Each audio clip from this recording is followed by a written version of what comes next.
I'm Laura. I'm a running coach and PT. I've been teaching people to run for 7 years now, and I teach beginners all the way up to marathon runners.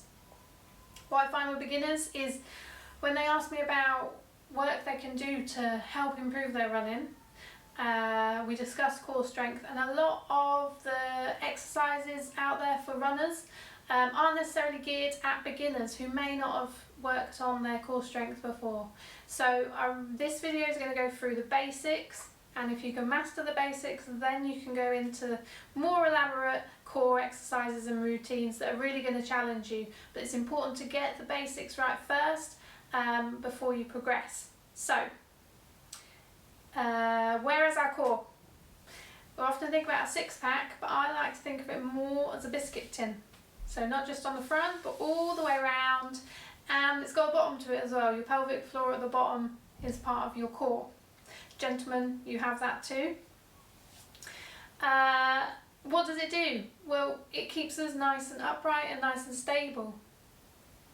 Keeps us from falling over. And for running, that's going to mean stabilising us and keeping us nice and balanced and keep us from wobbling as we're running forwards. Because running, we're on one foot and then the other in quick succession.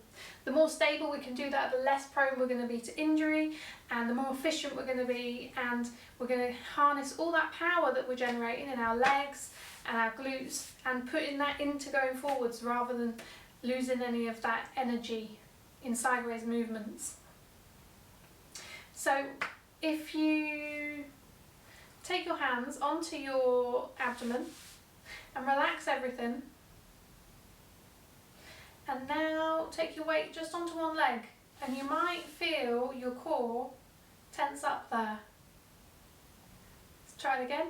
Relax, and then onto one leg. And it should kick in a little bit before your foot actually leaves the ground, because it's getting ready, it knows what you're about to do, and it switches on. Another good way to think about it is if I was about to punch you in the stomach, you would tense up faster than you can probably consciously think it. Your brain sees the threat and prepares your body for dealing with it. So I'm not going to punch you, but if you imagine if someone was, that's what your body's going to do. So everything's engaging. So you should feel it in front and round to the sides too. If you have a little prod around the sides, you might feel some muscles waking up there. If you think about you're putting on a corset and pulling everything in, and that's what's going to really stabilise your spine and keep it from moving. Now if we were just here to get six packs, strong muscles on the front there and not going to stop us from bending sideways when we run. So we need everything to be nice and strong to keep us nice and tall and upright, keep our form strong as we start to get tired at the end of a run or a race and everything collapses down. Strong core is going to allow you to keep that tall posture for longer. So we'll start with a warm up. Take those hands onto your hips. Make big circles going one way. Might find some sticky points, a little bit of resistance, some spots. And the other way.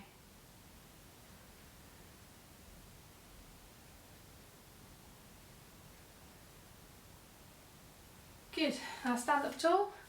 Take your arms in front and out to the sides. Now remember to engage that core. Pull everything in. Hands pelvic floor up, as though you need to go to the loo, and you're holding it in.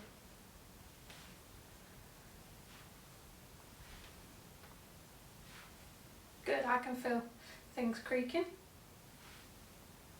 Take the arms all the way up. This time, all the way up. Okay, overhead reach. So it's meant to think of like an old school aerobics class, this move.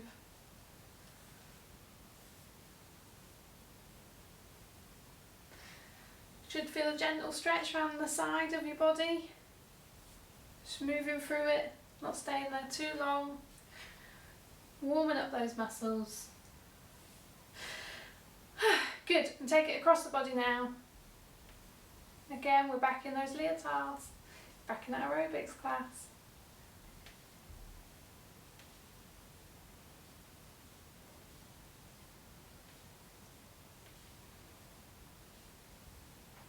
And down to your toes now.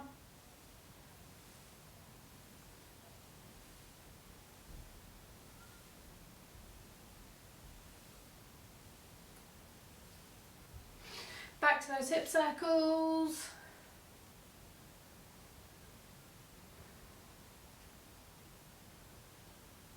And other way.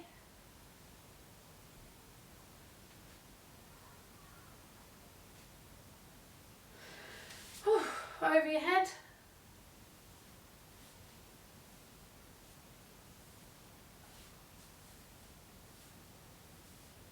Across your body. Keep everything engaged. You'll keep forgetting, I'll keep reminding you. Up and out to the sides.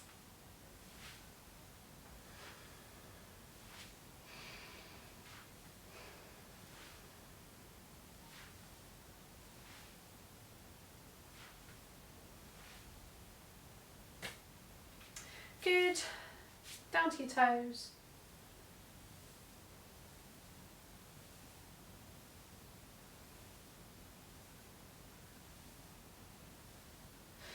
Good, we're ready to get started. So, feet a bit further than hip distance apart. Really stay nice and tall. Make sure you've got that weight spread out evenly in your feet. You're not back on your heels or forwards on your toes. We're going to take our hands to our core. Feel it engage. Yeah, and then we're going to take our weight onto one leg again. And you're going to take your leg out, touch and back. And you should feel it, everything being nice. We're going to do this 10 times. Should feel it be nice and strong.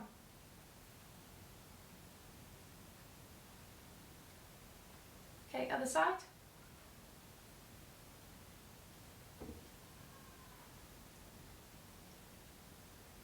Just a little up and then back. Might find your leg working hard to keep you nice and tall and strong. 3, 2, 1. Good. Have a little rest and then we'll start again. We're going to do each exercise here 8 to 10 times and then we'll repeat that again for a second time. As you get more experienced, move up from 8 to 10 and then you can even do a third set of each of the exercises as you get really good. Okay, back on one leg, toe out, tap.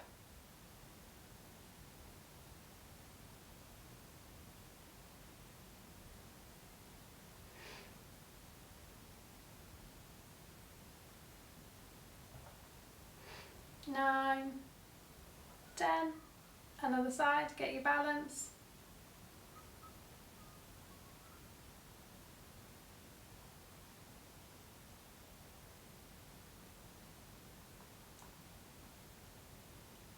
8, 9, 10.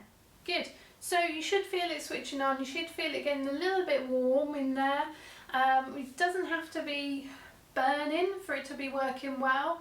A lot of exercise routines were promised having you laying on the floor in a heap at the end.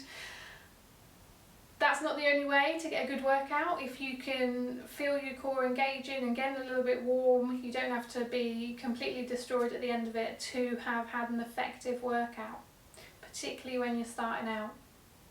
So we're aiming to keep good form throughout these exercises. So if you do feel that you're having to work too hard to maintain that form, then just stick where you are, stop there, and then have your rest, jump in the next time.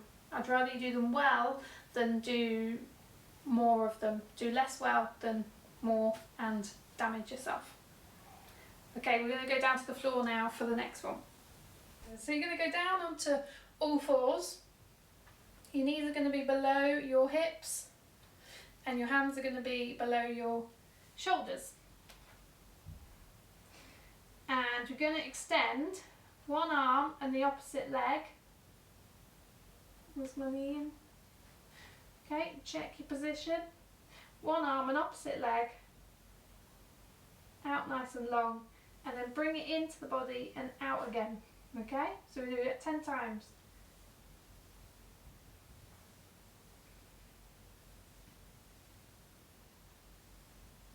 Keeping your back nice and straight. Keep your gaze down so that your neck's in line with your spine. You're engaging that core. If you are finding that you're wobbling a little and it's a bit too difficult on your, just bring your hand down and use the leg. Okay, how many we're on? 2 more? 1, 2, good. Plant the hands and the knee back down, get your position, get nice and straight, take that little break, and then we'll go opposite side. We've got enough space here? Just about. And bring it in, take it out again. Okay? If you are struggling with your balance, do put that hand down and work on just the leg until you get a little bit more stable. And then in a week or so, you can bring in the arm as well.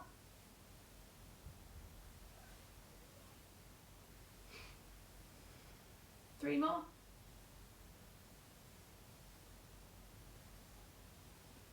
Good. Okay, we'll take a little rest, then we're going to do that 10 more times. If you're doing 8, that's good. And then in a week or 2, you can move up to 10. Whatever's right for you. Okay, you ready? Get your position. Wrists under elbows. Knees under hips. Yeah, stable. And let's go.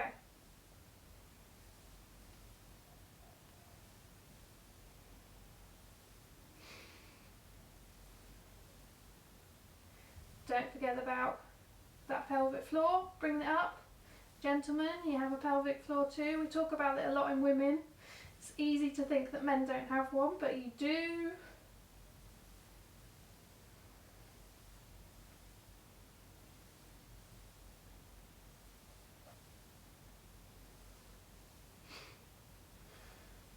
Two, 1, good. We're going to switch sides now. Get stable again.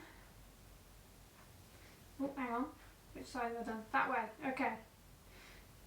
Got your balance. Let's go.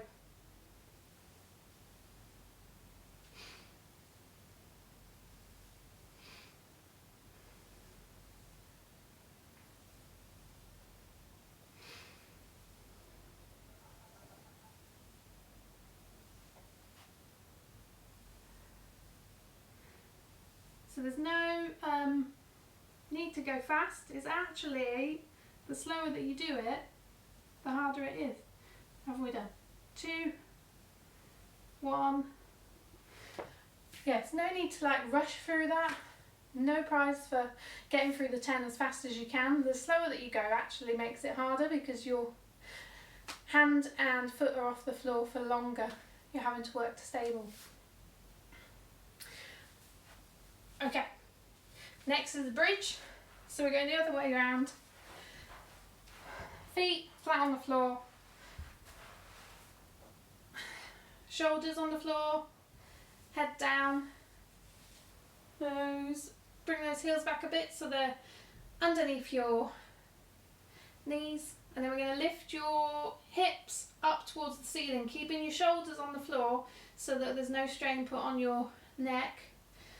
And you create a nice straight line from your knees to your shoulders, okay? And you should feel this in your glutes and as well as working round the middle here. We're going to lift up 10 times, okay? Go. So think about pushing as you lift up your knees away from your face towards the wall.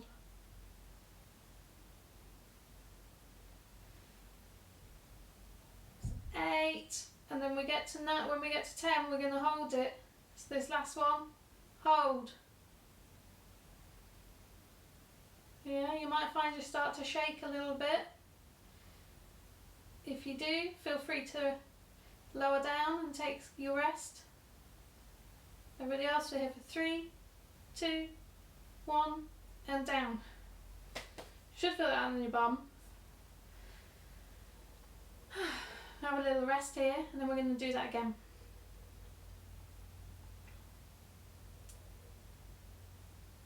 Everybody ready? Okay.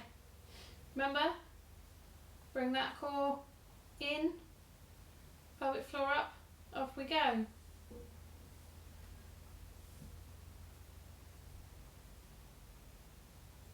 So you can keep your hands, arms flat on the floor, or if you're feeling good and you want a bit more of a challenge, you can take your arms up ahead of you.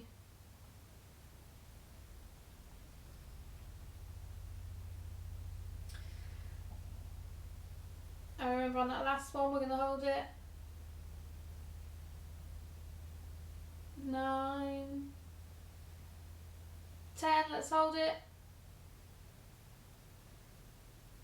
Drive those knees that way. Or keep your hips and your bum up. Ready, 3, 2, 1, and lower down. Good. Okay, we're going to do dead bug next. There's a couple of variations for this one. So we're back down on our backs on the floor. And we're going to take our knees above our hips and our arms up. Now, you could try just the legs, because there is a bit of coordination involved in this, and I do sometimes get mixed up myself. So you could keep your arms still and raise one leg down at a time. I don't know if I've got the space, but you can go leg all the way extended. Or up. Or, if you think your coordination's up to it, opposite arm goes up at the same time. Okay, so we'll do 16, which is essentially 8 on each side of the body. Okay, so engage that core, bring the pelvic floor up, and if we start in an up position, it's easier to coordinate. So have a go, see how you get on, or just do your legs if you like. You see that my legs aren't completely straight, bit of a bend there. That's okay. Ooh, don't think those hamstrings are ready for me to go fully straight. Okay, you ready? Let's go.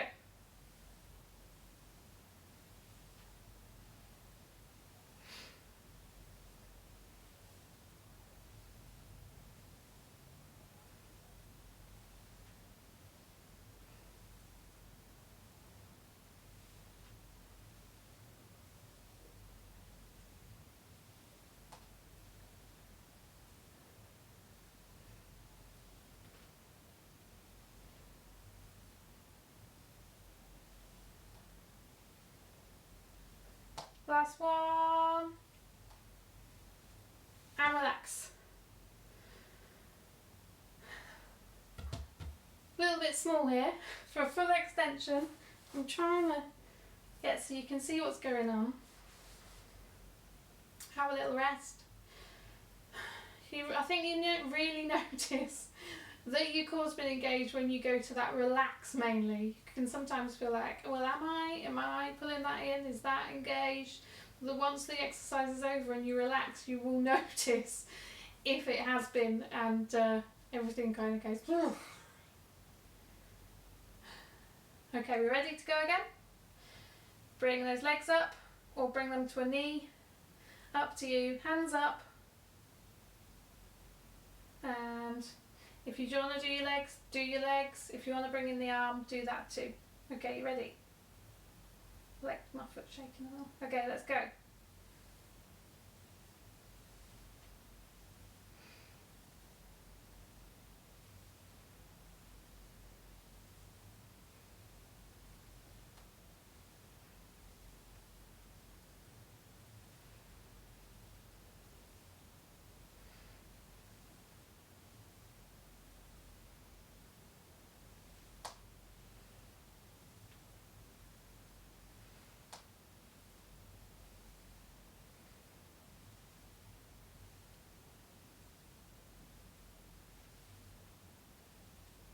Last one.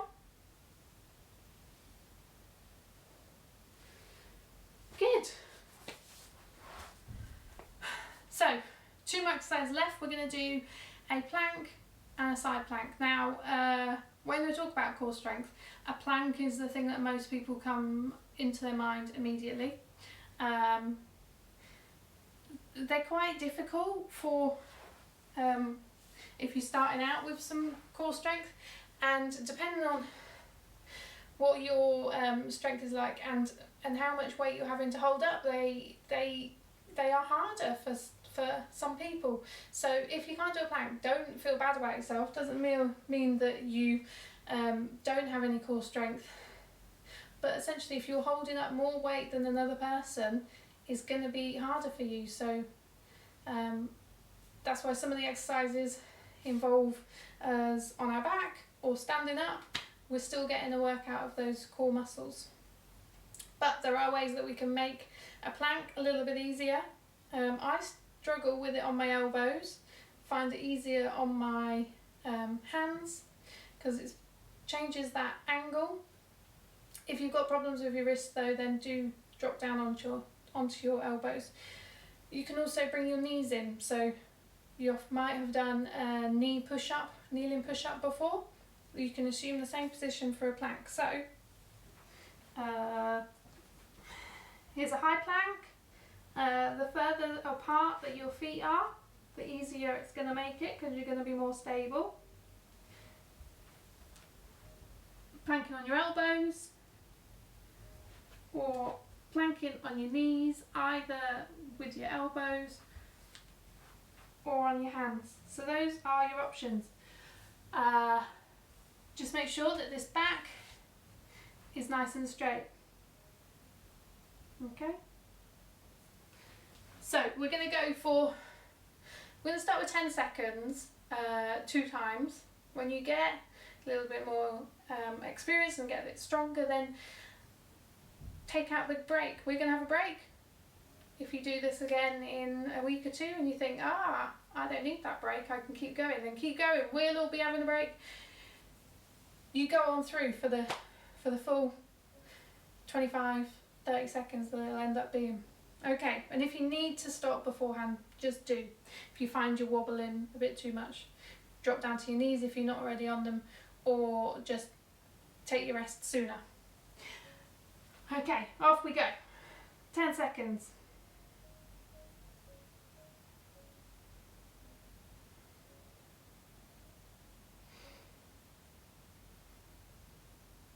Okay, there we go. Take a rest, drop your knees down. Might feel good to stretch it out.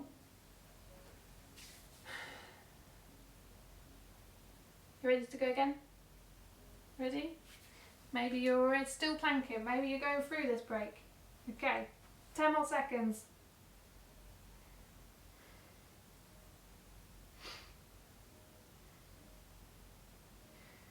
3, 2, 1, and there you go. Brilliant. If I could ask you to do one thing for me, that's never to take part in one of these plank challenges that you see on social media that has you in day 1 you're doing 10 seconds plank, and by day 30 you're holding a plank for 4 minutes non-stop. I don't think they're a good idea, and I don't think they're a realistic or safe build-up a lot of the times. So you can still get something out of holding that plank for 10 seconds, aiming to increase it up to a full 30 seconds, and then maybe you do 2 times 30 seconds, okay, 3 times 30 seconds. Okay, side planks. Again, there's some options. So you can go on your elbow, you can go on your hand, you can go feet one in front of the other. Stacking your feet is harder. I'm not going to do that today. Feet one in front of the other. The further apart the feet are, the more stable will you be. Taking your arm up. Or you can drop that lower knee down. Okay? So, hand under there. And let's hold this for 10 seconds. Are you ready? Go.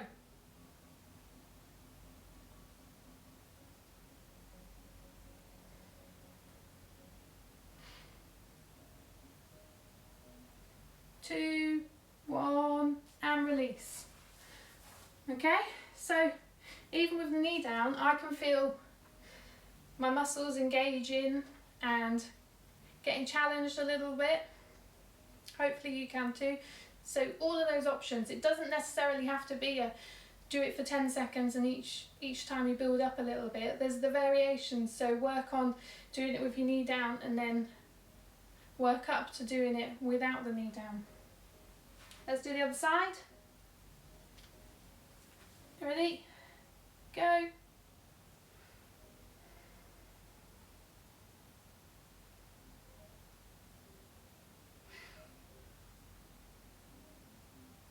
Two, one, and down.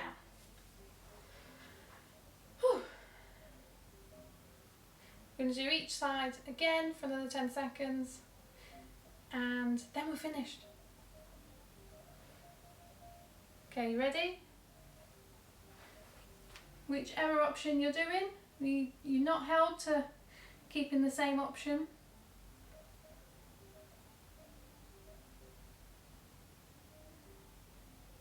And 3, 2, 1. Lovely. Last one, yeah? Okay, 10 seconds.